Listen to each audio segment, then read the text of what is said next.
এই সাপের নেজের ভিতরে বিষ, এটার মুখে বিষ নাই। ওই দেখেন নেঙ্গুর ঘোড়ায়, এটার নেজ দিয়ে যদি মানুষের বাড়ি মারে, মানুষটার জায়গায় মিল হয়ে যায়। এই নেজের মধ্যে একটা কাঁটা আছে, এই কাঁটা দিয়ে যদি বাড়ি মারে মানুষ মারা যাবে। এমনি যদি কামড় দেয় তো মানুষ মরবে। এটার কামড় খাইলে মানুষ মরবে।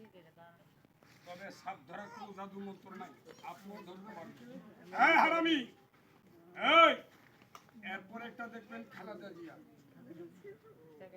এরপর একটা দেখবেন হাসিনা। খালি পালিয়ে যায়, নাগিন বাজনা দেবো, পিস করে দাঁড়াবো, তো দৌড় মারিস না, ওটার আবার বিষ আছে। আর এই সাপের বিষ নেই, এটা আপনি নিজেও ধরতে পারবেন যদি সাবাস থাকে। সাপ ধরার কোনো জাদু মন্ত্র নাই।